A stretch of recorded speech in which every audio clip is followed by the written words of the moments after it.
Welcome to Faith in 5, a weekly video devotional designed to discuss practical spiritual concepts in 5 minutes or less.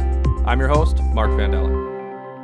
I remember one time after recently getting married that my wife and I went to Bed Bath & Beyond, and I'm sure we were spending whatever extra cash we had or we returned a couple of our wedding gifts because we probably got 3 too many crock pots. And so we left Bed Bath & Beyond with a full cart. And as we went into the parking lot, I always thought I was kind of a hot shot, and I jumped on the back of the cart and rode into the parking lot on the way to the car. And I remember my wife saying, Mark, stop, right? And right as she did that, all of the weight had shifted towards the back of the cart, and I'm going pretty fast, and I fall. Right? It's not just any fall, though. I'm still holding on to the cart, and so I'm kind of riding it on 2 wheels, trying to get my legs underneath me, and at some point I just can't keep up. I fall, the cart flips up, and a bunch of stuff falls out. And I know my wife, right after she heeded the warning, was probably stuck between, oh my gosh, are you okay? You're an idiot, and laughing because it was hilarious looking while I tried to flail and get my feet underneath me.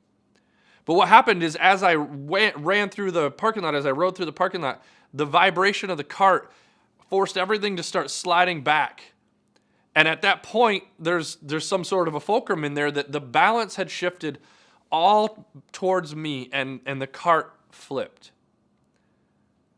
See, this happens in our lives too. It especially happens in our faith life, where we put so much emphasis on all the things that we're doing. We spend so much time running around trying to find all these answers and trying to do everything that we could possibly do that at some point we get out of balance and everything flips. At the very least, we're so close to that fulcrum point that we could flip. I've been working with, I'm on the board of a local nonprofit in my hometown called Exodus Place, and at Exodus Place, they serve homeless men and veterans.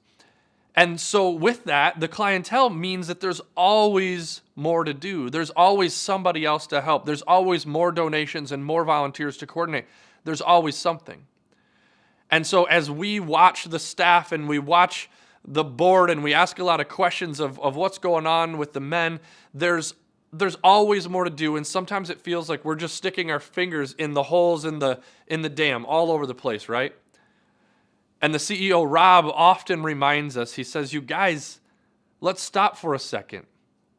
Everything you're doing is great. Everything you're doing is honorable and good. But when's the last time you stopped? There's a story in the Bible, don't you remember? He always reminds us, Mary and Martha. See, Jesus, in Luke 10, Jesus goes to visit Mary and Martha, and they're 2 sisters who are ready to serve Jesus. And Martha starts scrambling, trying to make sure everything's perfect. She's prepping, she's cleaning, she's doing all these things. And Mary goes out and meets Jesus. She welcomes him in and she sits with him. She talks with him. And Martha's kind of running around, and at one point she says, Jesus, look at me. Look at all the good stuff I'm doing. Why does Mary just get to sit here while I go do all of this stuff? And Jesus says, Martha, Martha. Sometimes I like to add a third Martha, right? Because it reminds me of Marsha from the Brady Bunch. But anyway, Jesus says, Martha, Martha, you worry about so many things. And he doesn't say this, but he's essentially saying you're worrying about all of these things, and maybe some of them are good. But he says this, he says, but only one of those things is essential.